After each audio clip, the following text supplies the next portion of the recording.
All right, so we'll go ahead and get started. Thank you again for your patience on Monday and letting me not talk too much. I think it helped a great deal, and back among the living now, so that's a good thing. I do still have some congestion, so if I have a coughing attack in the middle of this, I apologize in advance, but I think we can move forward. A couple of quick things, just as reminders. Next week is spring break. Congratulations. You get a week off, or maybe it's a week to catch up. I don't know which way it is, but that's good. I hope you guys take some time to take a breath and reflect back on what you've learned and get ready for the last, well, let's call it maybe a month and a half, month and 3 weeks that's left in the semester when you return. So anyway, I didn't assign anything in particular over spring break. So you do have these two exercises due on Sunday. Though if you finished these exercises this week, you don't have anything over spring break. I will remind you that on the Wednesday when you return from spring break, you do have the Charlie Harper assignment. So I don't make it due on Monday because I think that's just cruel punishment to come back from spring break and have something to do. So it's due on Wednesday. So you still have a couple days after spring break. So you can, in fact, take a little bit of time to take a breath. Maybe your other classes you don't get to, but at least from my perspective, you will. So today's the last lecture before spring break. We kind of depart a little bit, and we have reached a milestone moment in the class, and that is that we're going to move away from the Adobe suite. We've done Photoshop, InDesign, and Illustrator, and now we're going to take on AutoCAD. And AutoCAD, it's something that I ended up folding into the class through some advice from some of the advisory council that are part of the DVC architecture department. We meet once or twice a year and talk about the things that you guys should be learning and what aligns with what firms' expectations are, and what you need to move on into the next school and that sort of thing. And a number of years ago, we decided to throw a little bit of AutoCAD in this class because AutoCAD is really an industry standard application. It's something that you're going to encounter no matter what program or what firm you're working in. There's just a certain pervasiveness of it. And so it's not possible for me to sit and teach you everything there is to know about AutoCAD in 2.5 or 3 weeks. Like it's way too complicated of a program. It takes too much time to really become proficient in it. So I would encourage you to take an actual AutoCAD class that focuses just on AutoCAD. My problem with the fundamentally AutoCAD class is that they don't spend enough time talking about what you as a designer or you as an architect need to know in AutoCAD. So they'll teach you a lot about how do you draw, how do you become faster at drawing and that sort of thing, but they don't teach you a lot about how do you actually produce a high quality drawing that has good line weights and that can be printed and plotted, etc. So I'm going to spend our 3 weeks not talking so much about AutoCAD and the mechanics of learning to draw. We'll do a little bit of that. We're going to start with that today, but more about how do you create something that's good looking, that is a good product at the end that you could show somebody. And so we'll talk about layouts and line weights and viewports and all of that part of it. We will also take AutoCAD and ultimately fold it back into Illustrator and talk about how you might do some collage work in Illustrator on top of what you've drawn in AutoCAD. Because believe it or not, AutoCAD and Illustrator play really nicely together. And so we'll talk about how those might integrate a bit as well. So today's a little bit of a departure. Like I said, we're switching programs, but it's also a bit of a departure because today I'm going to purely be doing a demonstration. So we're not doing a big lecture in front. We're going to talk just about the program itself. So give me just a second to get situated here. I like to have everything ready. I like to have my chat window up when we switch screens here. There we go. And so I've gone ahead and I've pulled up exercise 117, and there's a really important note right up here at the top that I want you guys to pay attention to, and that is that you need to have access to AutoCAD in order to do these exercises and these assignments. And so you have two different methods through which you can actually get AutoCAD. Both are free to you, which is great. The first method is to use the remote desktop at DVC. Some of you have already been using it. Many of you probably heard about it in the beginning of the semester and haven't used it since. I'm going to be using the remote desktop. I would encourage you, especially if you're on a Mac, to use the remote desktop rather than the native AutoCAD for Mac. The alternative is that you could download AutoCAD and install it as a student license on your computer. It does contain little watermarks around the edge when you go to print something. And it also is a little bit sticky. Once a file touches the student version of AutoCAD, those watermarks stay on it, even if you end up opening it in a non-student version. So I like to throw that caveat just so you know, but it's free and you could do everything in this class in that version and have it locally on your machine, which may or may not be something that you want. For my purposes, I will be demonstrating on the remote desktop so that you can see what it looks like from the school's perspective. The other thing is, as I write up these exercises, and also this is consistent for tutorials and stuff that I've written, is when I talk about typing something into the computer or into the command line, it will always show up in these little boxes as red text. And that way you just know that I'm referring to something that I typed into the computer. And we'll talk about what the command line is and how you type in just a second. So I want to point that out before we get started. I'll bring that back up as we get started here, but let's go ahead and open up AutoCAD. And so I'm on the school's computer. If you don't remember how to access the school's computer or the remote desktop, we should do a quick reminder for that. You're going to go to a website called idm.dvc.edu. And that once you log in through the standard splash screen, you'll be presented with this, where you have access to the Engineering Technology Lab.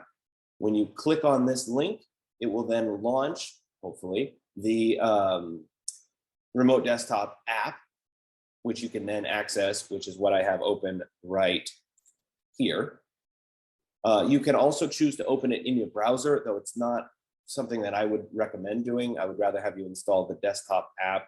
If you haven't installed the desktop app, that's available if you go to your letters, your initials, and you go to Account, this Horizon client, you can click on the install button and it'll take you to a place where you can download it and install it. It's a little piece of software that holds the school computer.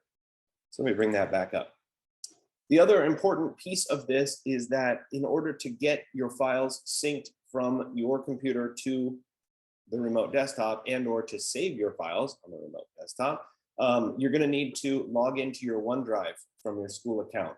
So you would look down here. I have already logged into it, and I guess today I should have not logged in yet, but I had already done it. It's habit. Right down here, there'll be a gray cloud that'll say OneDrive on it. It usually has a little slash through it. If you click on it, you can then choose to sign in, and you'll use your Insight email address to sign in.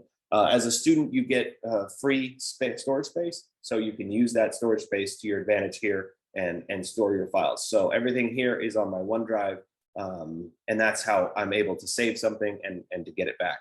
The school remote desktops will turn off if they're inactive for 30 minutes. So if you go and get lunch and come back, you may lose what you have because they're designed to kick you out after 30 minutes, and you don't necessarily get the same computer or your files back afterward. Sometimes you do, but it's kind of luck of the draw. So it's really important that you save it and that it saves into OneDrive and that OneDrive finishes syncing before you leave your session. So let's go ahead and let's open up AutoCAD. So there is a link to it over here on the left side of the desktop that says AutoCAD 2022. That's what we'll be using. The school computer here does have an architectural desktop and just a regular AutoCAD. For our purposes, we're just using regular AutoCAD. So we're not getting into the features that the architectural AutoCAD has. So we'll skip over that for right now. And I'll go ahead and launch AutoCAD here. All right, so this is the kind of the beginning splash screen of AutoCAD. These recent drawings are all default drawings that you could play around with. We're going to create a brand new drawing. So up here in the upper left corner, there's like a piece of paper and it says new. If you click on that new, it will create a brand new AutoCAD file from you. It asks you what template you want to use. We can use just the basic AutoCAD template. And we'll go ahead and say open.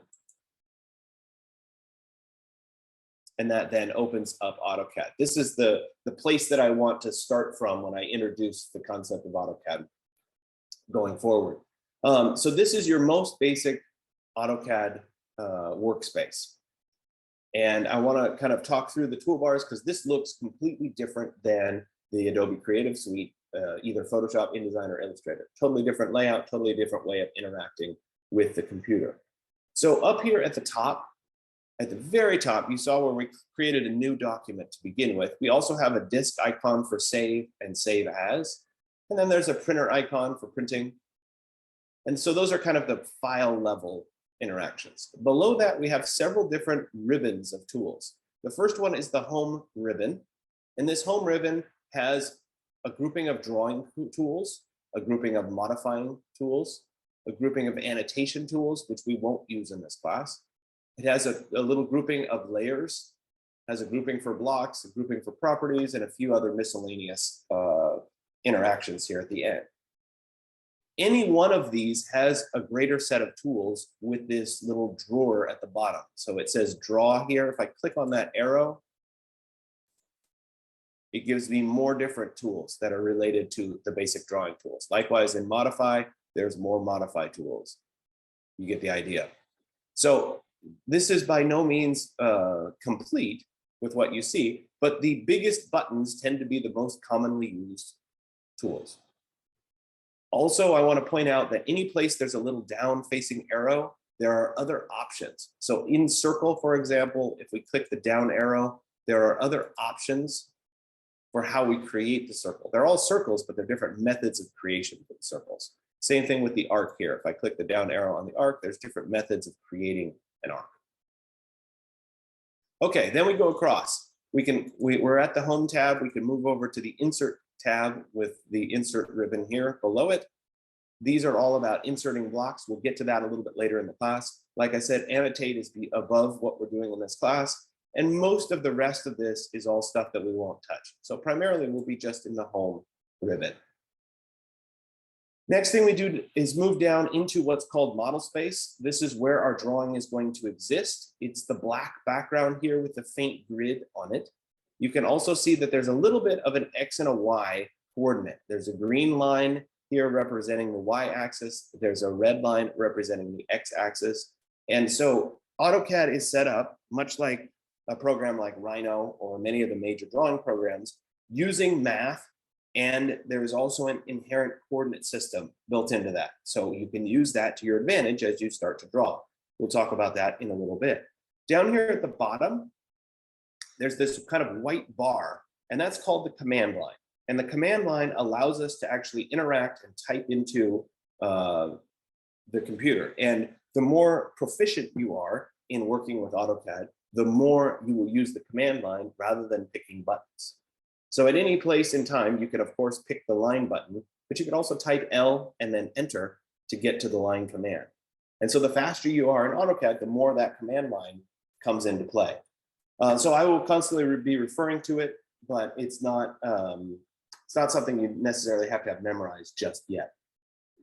On the right side here, kind of in the upper corner, we have kind of a compass, north, south, east, and west. We're looking straight down at a top view. AutoCAD does have some preliminary three-dimensionality to it. For the most part, we will only work in 2 dimensions. So it's not something you really have to worry about, but it is worth being aware that this exists because sometimes you're off and you can't understand why. And so you can recenter the view by clicking on that top icon right there, and it'll reset you to the top view. Down in the bottom right corner, we have some little switches that allow us to turn on and turn off certain features. I'm not going to go through all of the different features, but there are some that I will emphasize and kind of talk about kind of frequently. And so we'll come back to them. As we come across here, there is one that is very important, and that is Snap. And currently, if I click that little arrow next to Snap, we can see that endpoint, center, intersection, and extension are picked. I would like to turn on perpendicular as well. That's a personal preference of mine. I also have a tendency to have midpoint turned on. And that's just, again, personal preference.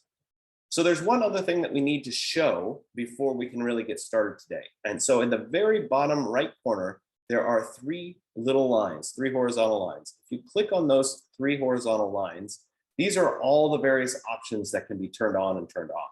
I want you to check right next to where it says dynamic input, which adds a little tiny tool down at the bottom. You can see it when I click on it. There's that tool right there. This dynamic input is something that generally we will leave on. It's on by default, but as we first start drawing today, I'm going to turn it off. And that's because it will help with the coordinates and understanding the coordinate systems of what we're going to be drawing. So I'm going to go ahead and turn that off for right now.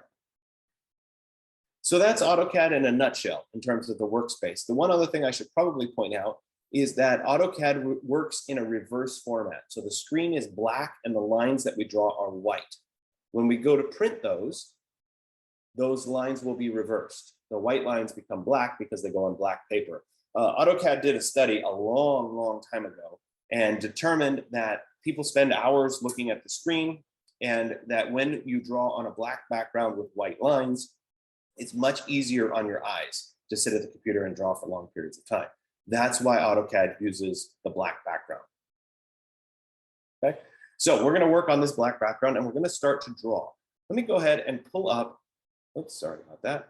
We'll go ahead and pull up today's exercise. And this is really a very basic exercise. We're going to draw a little bit of a floor plan today, but I want to talk a lot, and I'm going to emphasize in my talk today about the coordinate system in AutoCAD.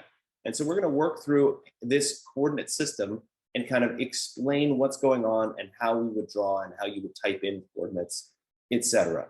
So first thing we're going to do is we're going to confirm what units our drawing is in, because we're going to be drawing in feet and inches.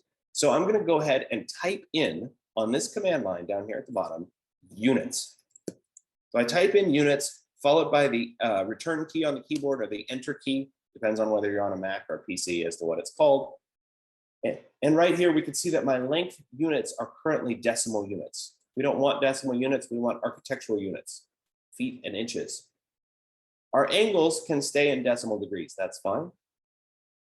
And under precision here, it's set at a 1/16 of an inch. So our maximum precision will be a 1/16 of an inch. That's fine for what we're going to be drawing. I'm going to go ahead and say, okay. And now I know my units are correct. Next thing that I need to do is I need to actually start drawing. So I'm going to come up here and I'm going to pick the Polyline tool, which is our basic line tool. And the difference between a line and a polyline is that the polyline is continuous. You can keep drawing from the end of the polyline. It doesn't really matter for what we're creating, whether we use the line tool or the polyline tool. The polyline tool just lets us keep going. And so I want to start right where these axes meet. And it may look like on the surface that I could just move my mouse right there to the intersection of the lines and I could click to start. But the truth is it's not really at that center point. It's off a little bit. So let's say that I wanted to, well, maybe I'll zoom in and I'll zoom in and I'll zoom in and eventually I could get really, really close and get right to that intersection. Well, again, if I zoomed in a little bit further, lo and behold, I wouldn't be right at that point. So this is where coordinate systems can really matter. So let me zoom out here. Okay. And when I use the Polyline tool, I can start it right where the X and the Y meet by typing in 0, 0. So I type in 0, 0 and I hit enter on the keyboard. And now the start of my line, no matter how much I zoom in, is always right at that XY intersection. And that's where I'm starting my drawing. So the first line that I want to draw is I want to draw up here and I want to go up by 24 feet. So I can use coordinates again to my advantage. So coordinates, if you remember back to math class when you used to do this kind of plotting on a graph, the X coordinate comes first, followed by the Y coordinate. So in this case, we're drawing a line straight vertically. And so in that scenario, the X coordinate would be 0. And the y coordinate would be the length of the line, right? The top of the line, which was 24 feet. So I'll type in 24 followed by the apostrophe. And I'll go ahead and hit enter. And that then draws a line that's at 24 feet long. And it goes from 0, 0 to 0, 24. Okay. And we can see this is referencing this drawing. This is the floor plan that we're creating. We're not going to be doing any of the dimensions on it, but this is just getting us started here. So we just drew this first line. We started at 0, 0 here, and we came up to right here at 0, 24 feet. So let's jump back into this and keep going. The next line over is going to be 12 feet over. So the coordinate of this would be, and remember it's x first, so it would be 12 feet, 12 apostrophe, comma, 24 apostrophe, because we have to go up 24. So that's over 12 and up 24 is my next point. And I'll go ahead and hit enter. And that gives me my next point. Now, those start to get more difficult. So obviously the first one was pretty easy, 0, 0. Second one at 0, 24, that's pretty easy. The next one is 12, 24. Okay, that's a little bit harder to figure out what that point is. If I wanted to come down here by 6 feet, I'd have to start doing some math, right? In the absolute coordinate, it would be an x value of 12 feet and a y value of 18 feet. So that starts to get a little bit difficult in terms of math. So one of the things that we can do is we can use something called relative coordinates rather than absolute coordinates. So the absolute coordinates are always relative to 0, 0. They're absolute. Relative coordinates are relative to the last point that you clicked. So relative to this last point that I clicked, I want to go down 6 feet. So relative, I put in the @ sign, like the email sign for @ put in the @ sign to say this is a relative coordinate. So relative to that last point that I clicked, I want to go down 6 feet. So 0 in the x, comma, -6 feet in the y. So -6 apostrophe. And I'll hit enter. And that creates that line for me that's down 6 feet. So again, relative coordinates at relative to that last point, we want to go over 12 feet in the x direction and 0 in the y direction. So comma 0. Enter. And then we would continue going down. So this would be at 0 in the x, -12 feet in the y. And there's my last point there. Let's come over one more time. So this is at, because it's relative, -12 feet, comma 0 in the y. We'll hit enter. And then we can do this last, let's just for fun, let's flip it over into absolute coordinates. So no @ sign, this would be 12 feet, comma 0. So 12 feet in the x, 0 in the y, and that creates that point as well. Now, when I come over to the end here, my snap is on. So when I come close to the end, you see that green box that appears? That green box lets me snap right to the end of my line. And now I'm done. I'll go ahead and press enter. And I've created this shape. So these coordinates are something that's important to be aware of, but it's not necessarily something that's always important when you're drawing. And there are other options for how we would create this shape. So thus far, we've had dynamic input turned off. I'm going to turn that dynamic input back on. It's this tool right here. And when I click on it, things are going to change just slightly when I start to draw. So I'll come back to my Polyline tool. I'm going to start over here this time. And you'll see that my cursor has some information next to it. So when I click to start there, it starts by giving me kind of a dimension out to the left. So what I'm doing is I'm able to type in the length of this line. So I could just type in 24 feet, and that's going to draw a line at 24 feet. I move the mouse so that it's again straight, and we type in 12 feet, and it makes a line that's 12 feet. So this is a little bit easier than doing the coordinates, but the coordinates are still something that's important for you to learn. So I wanted to explain that as a concept. So let's type in 6 feet there. We'll come over here and again at 12 feet. Notice that there's kind of a green line that appears when it's perfectly vertical or horizontal. That's a guide to help me know 12 feet. There it is, 12 feet. And there it is at 6 feet. Now I'll come back and snap to the end. I'll hit enter to finish, and there's that shape. So that was a little bit faster with the dynamic input turned on. And so that's something that you guys can experiment with, but I do want you to go through and actually play around with the coordinates a bit to begin with. Let me pull back up here. That's this first part. And you can see that when I write this out, I actually write all of the coordinates that you type in to create that shape. So you don't have to come up with it, but I want you to learn the concept of those points. So the next piece of this is that we need to create the thickness of the wall. I'm going to delete this shape here. And I could do that by selecting it and then pressing the delete key on the keyboard, or I can type in erase in the command line. Well, one of the things that dynamic input does is frequently it brings the command line to your cursor. So instead of showing up at the bottom when I just typed erase, it showed up in my cursor. Let me demonstrate that again. I typed in erase, it showed up by my cursor rather than down at the command line. It's just moving it to make it easier for your eye to see.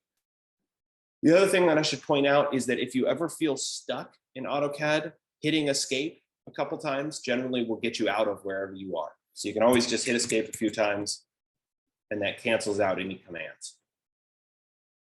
Okay, so I have my initial outside of the building. And if we were to look at Photoshop here where I have the image, that means I have the line that goes all the way around the outside of this building.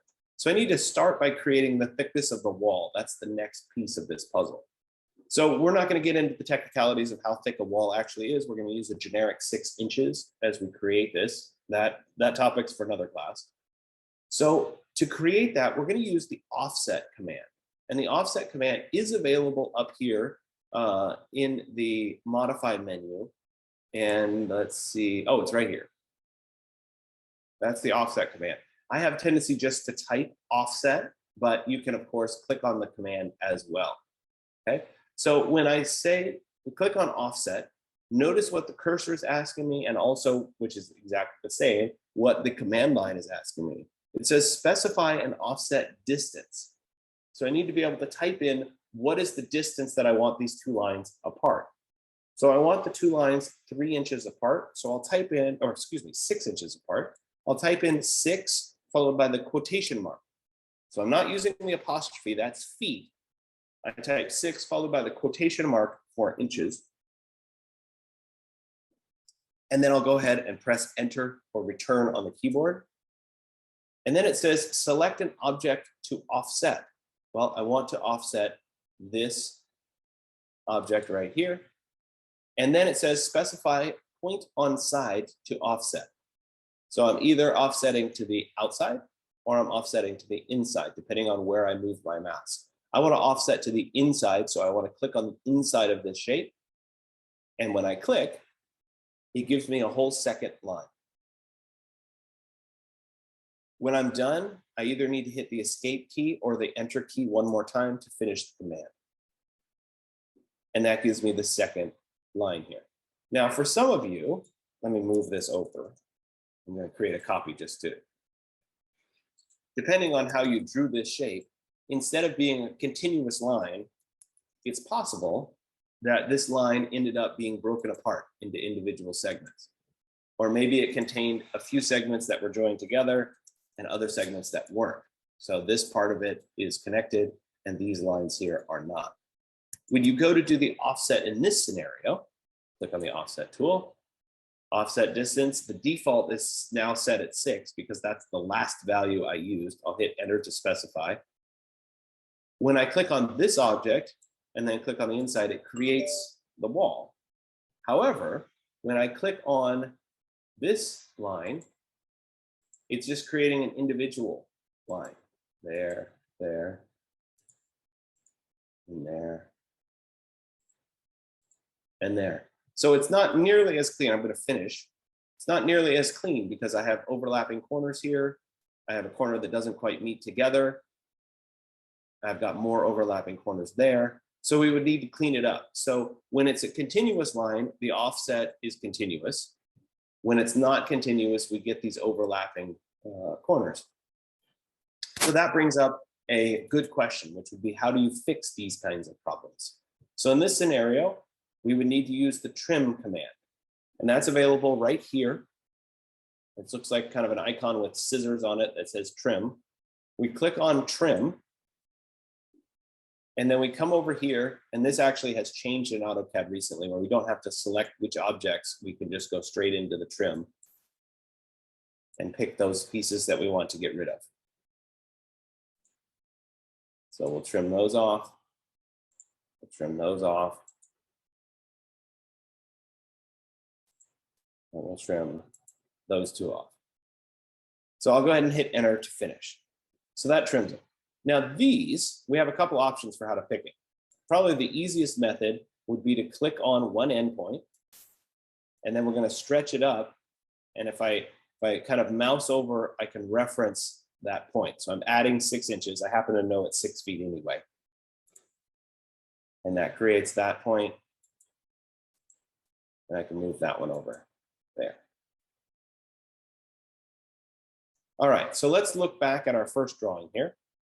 And what we need to do is we need to cut an opening for the door that's at the top. So let me come back over to my Photoshop where I have the plan. There's my door. It's in the center of this wall. It's 3 feet. So let's go back to AutoCAD. Let's figure out how we would go about cutting that door into place. So first thing, let's pick line. We could use the polyline, but in this case, we just need a single line. So I'll click on the line tool. I could also just type in L for line. And notice that when I move my mouse toward the center, I get a little triangle. That's because I have my midpoint snap turned on, which I did in the beginning. If you weren't getting it, you'd have to come over here into your snaps. Oops, come on, there we go. And we'd check the box for midpoint. Okay, so now when I come over here and I move the mouse toward the middle, I get that triangle for midpoint. And I can simply draw from one midpoint to the other to create a line that's in the middle of this shape. So I have that line in the middle, right there. And I'm going to go ahead and use that offset command that we just did to offset this half the distance of the door. So I'll come back up here to offset. And I'll go ahead and type in. This time my offset distance would be half of 36, which would be 18. Could also be 1'6". I could type it in as 1. So there's 18, followed by a quotation mark. I could also type it in as 1'6" quotation mark, 1'6". Either way will get us there. And then I have to specify the side. So there's the first side. Let me take it again and put it on that side. And then I'll go ahead and hit return to finish or enter. Now we'll come back to that trim command that we used before. I'll click on trim. Alternatively, I could type trim in. And we will get rid of all of those pieces like that. I'll go ahead and press enter to finish the command. And now I have an opening where that door goes. So the next piece was to draw a window over here. So let's look at our piece here. Looks like 1'6" from the corner. We have a 2-foot window. It's also 1 foot from the door. So let's go back to AutoCAD and let's figure out how we can draw that. Now, one of the things that people have a tendency to do is they'll pick either the Polyline tool or the line tool, and they'll start at that corner and they'll draw a line over at 1'6", and then they'll draw a line down and say, oh, I've created my line. The problem is that the line that you just drew is actually an L and it goes on top of an existing line. So we have duplicate lines on top of each other. So it's not good long-term to have those on top of each other because it'll affect line weights and printing and the overall cleanliness of the drawing. So let me go ahead and delete that. Let me type in erase.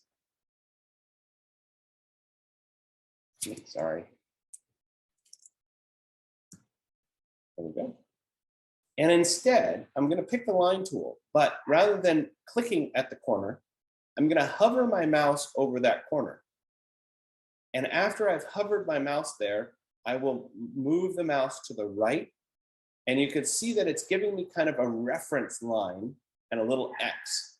So as I move that reference line over, I can actually type in a value, a distance, and that's going to be the distance from the little green plus that's at the corner. So I type in 1 foot 6 inches. Oh, how nice. Oh, that's right.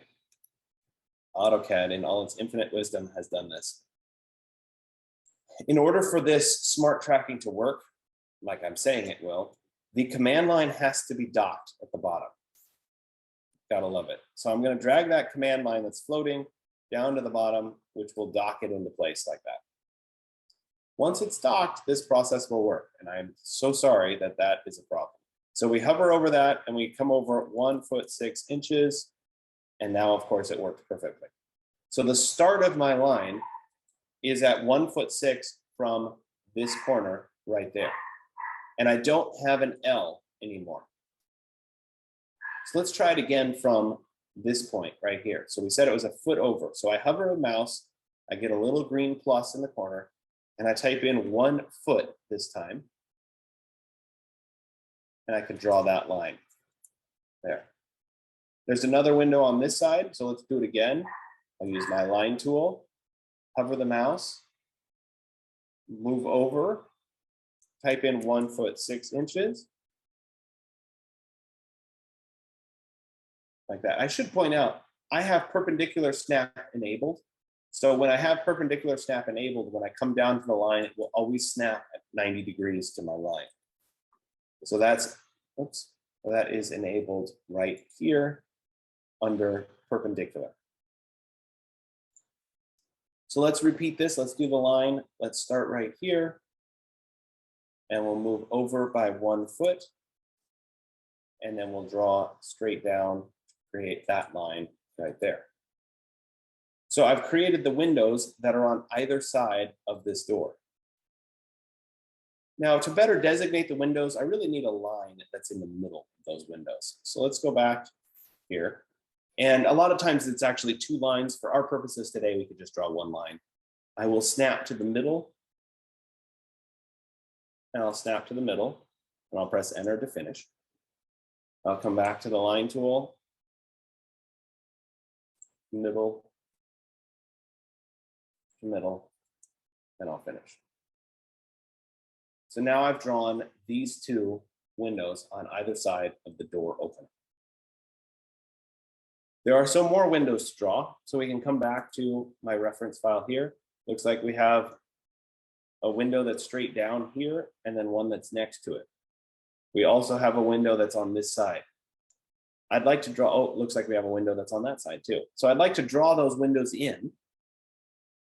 So I could, go over a foot and then draw a 2 foot window that looks like they're 6 inches apart.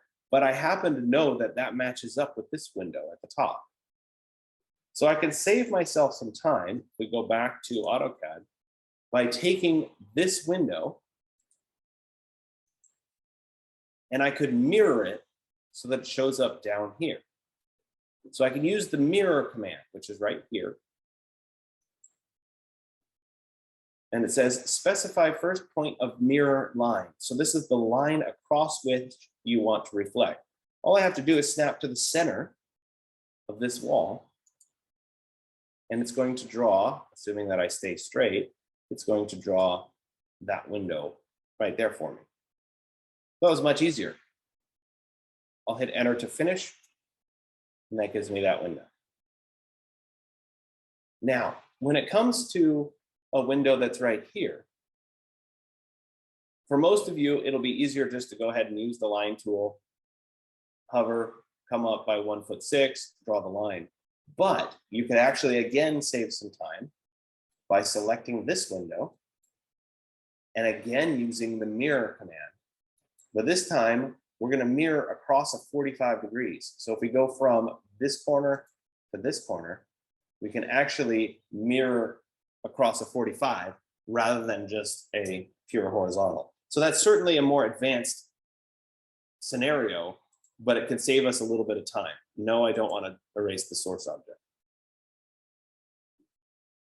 I also have one right here that was drawn, so I could use that mirror again. I'll select that window. I'll come to mirror. And I'll mirror it there. No, don't erase the source object. Looks like I have one more right here. I'll select that. I'll use mirror.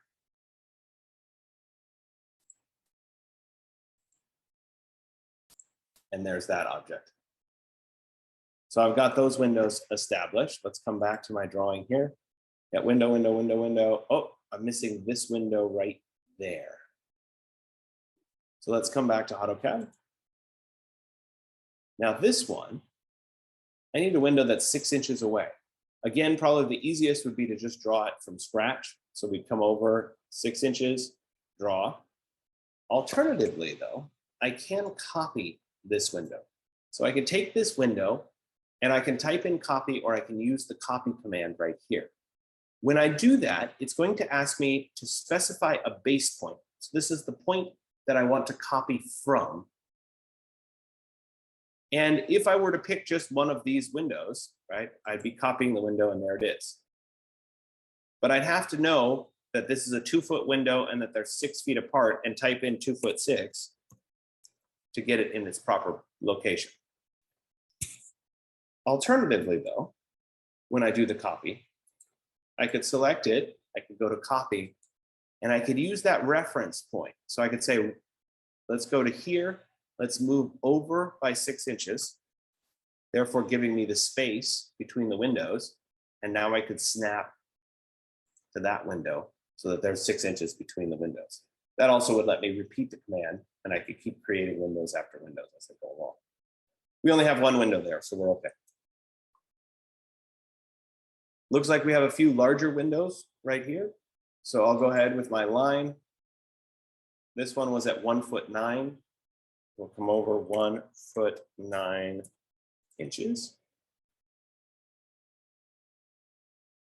There's my first side of the window. I'm going to use the offset command. You see I'm repeating a lot of these commands. I'll use offset. And this time my distance is going to be 4 feet because that's the width of this window. And there it is.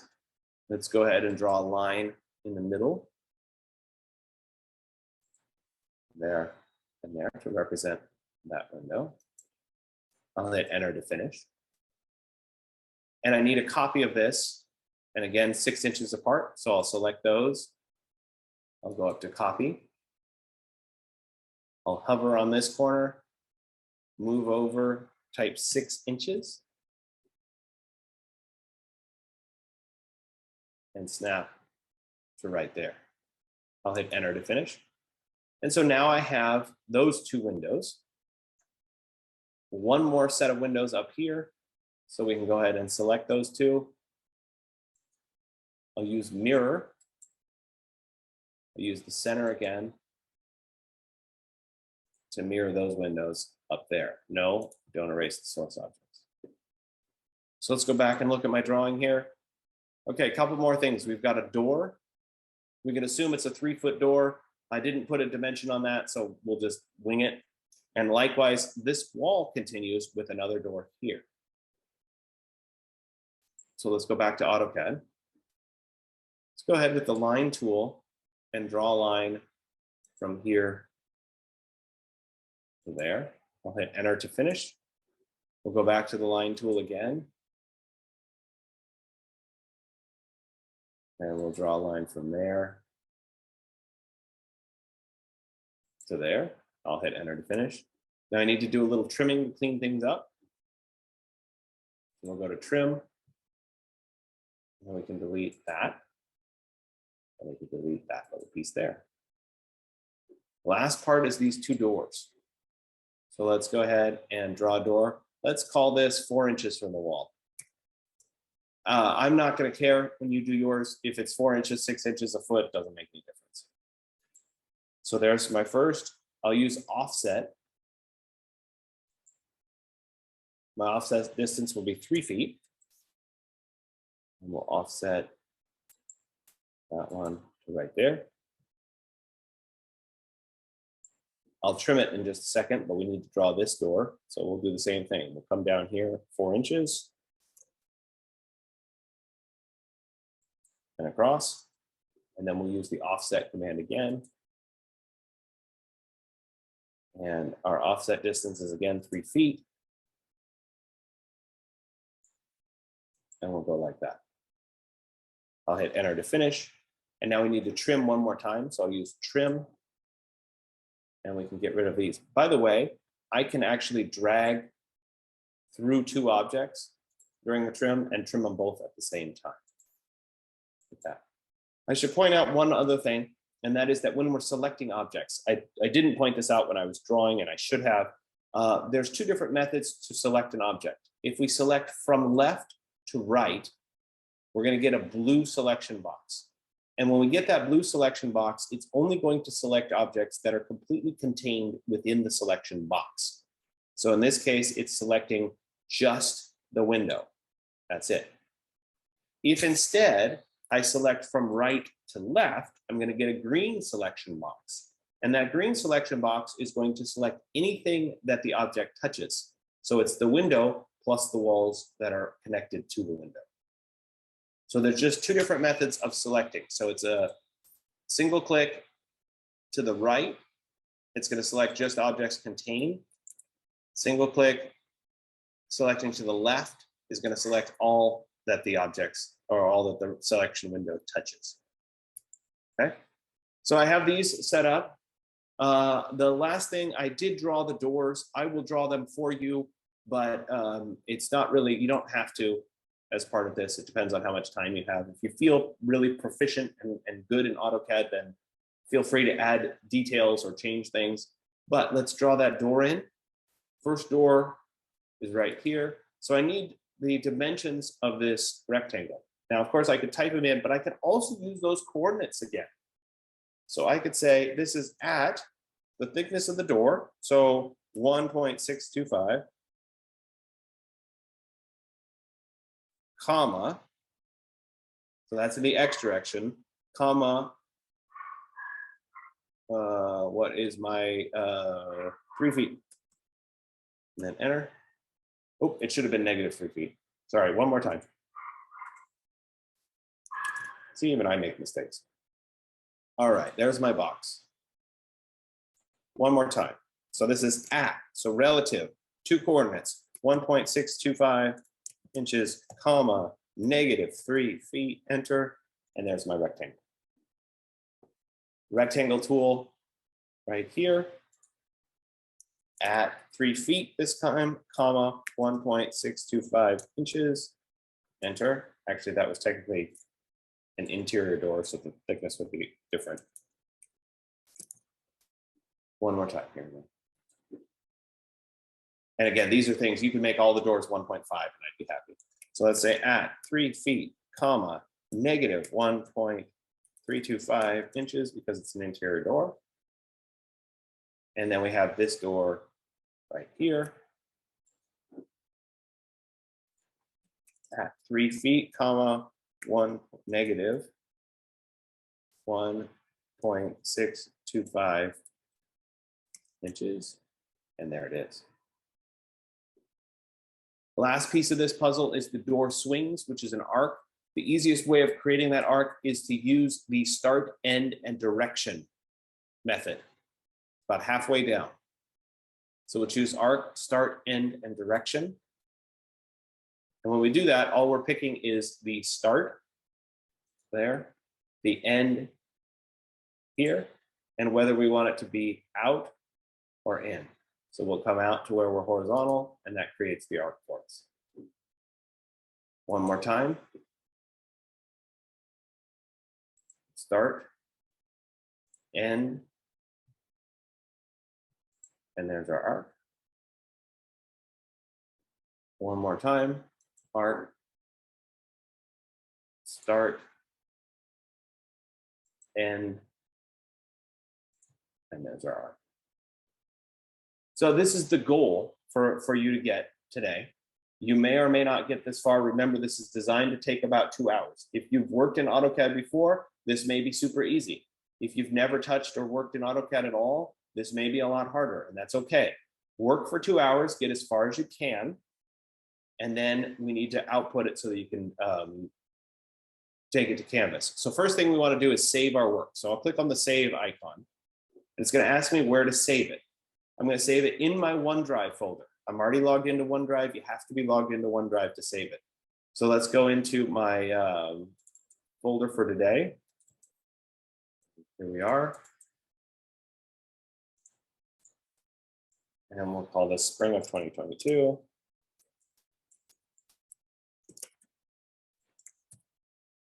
And I'll go ahead and click save. That is the AutoCAD file. That's what allows you to open the file back up and keep working on it. So it's not what you're going to be turning in. It's just the file that's going to allow you to keep working on it. So it's the file itself. Next thing we need to do is to either take a screenshot of this, or we can go ahead and print it to a JPEG. So I'll click on the little printer icon. And under printer plotter, I'm going to choose the publish to web JPEG option. We can use the default paper size. And we should get everything. If you click on this preview, it should give you a preview of what's printing. I'm not worried about exactly how it shows up and what's cut or how big it is or anything else. So given that, we can go ahead and leave the defaults. I can go ahead and say, okay. I again need to go to my OneDrive folder, and we'll go to today's folder. And I'll go ahead and click on save. And that then makes the JPEG. So the JPEG exists, that's what you're going to turn in. So if I go to my live demonstrations folder here, there's the file that I'm going to turn in, the JPEG. So I have the AutoCAD saved and I have the JPEG saved. JPEG is what you'll turn in. So from here, I'll let you guys get started. I know AutoCAD is daunting. If you've never worked in AutoCAD before, don't panic. You can get through it. I've done this many, many years, and everybody always ends up doing just fine. So take your time, take a deep breath, and work on this. Remember, it's designed to take about 2 hours. If you're proficient in AutoCAD, it may take you less, but if you're not, 2 hours is what I want you putting in on this. When we come back after spring break, we will spend much, much more time in AutoCAD. You will also get your first assignment related to AutoCAD. And with that assignment, we will actually do a lot of the work in class or in the lecture format and as part of the exercises. So you'll be able to double down a lot. You'll work on something and turn it in as an exercise, but it'll be part of what you're doing for your next assignment, 105. Okay, so I'm gonna let you guys go at this point. Let me stop my share, there we go. For my first check-in group, you guys have a few-minute break, come back at 9 and we'll talk about it. We're going over portfolios. If you haven't already gone over your portfolio or any other issues or questions you might have in the class, I'm happy to go over those as well. All right, I'll see you guys in your check-ins.